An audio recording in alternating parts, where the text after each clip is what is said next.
Mae datblygu cynnyrch newydd a mynd ag e'r farchnad cyn i neb arall wneud hynny yn byth cyffroes ac yn gwneud i chi deimlo'n llawn egni.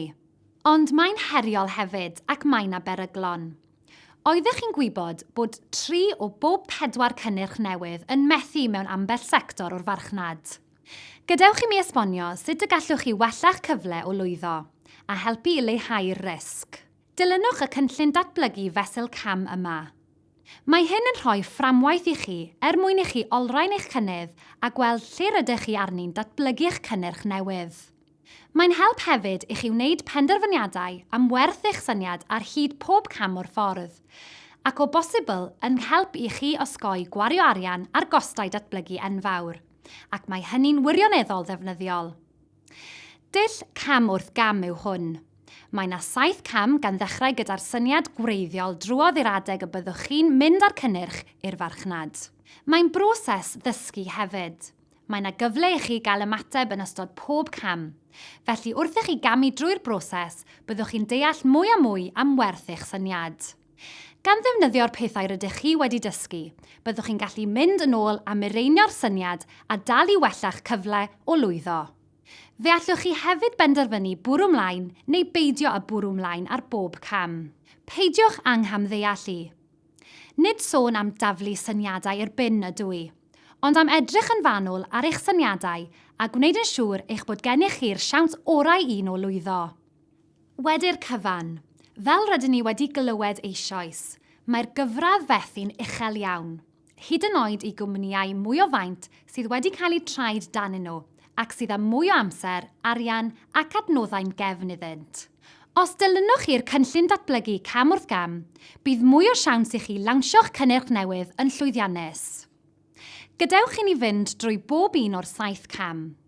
Mae mwy o fanylion o lawer am bob cam yn nes ymlaen yn y modiwl, ond rwy am roi golwg sydyn i chi ar y broses yn eich chyfanrwydd. Y cam cyntaf yw cael y syniad. Yn ystod y cam yma, rydych chi am greu rhestr o gynifer o syniadau ag sy'n bosib.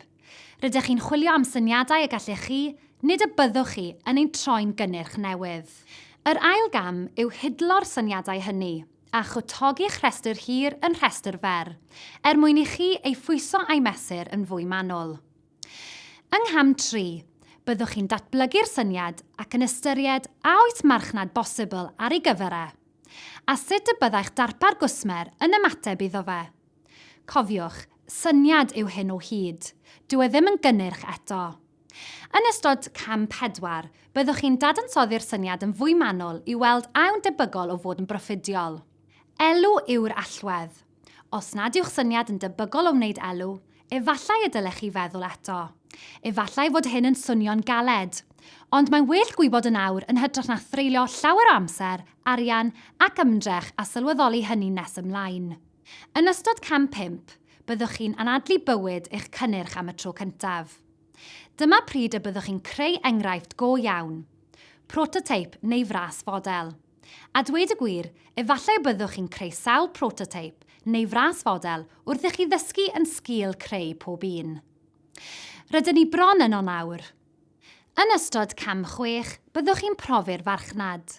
Byddwch chi'n lawnsio'ch cynnyrch ar raddfa fach neu mewn ardal benodol. Mae hyn yn rhoi cyfle i chi weld beth yw ymateb cwsmeriaid ac addasu'ch cynllun marchnata. Yn ystod y cam olaf, cam 7, byddwch chi'n masnachu'r cynnyrch.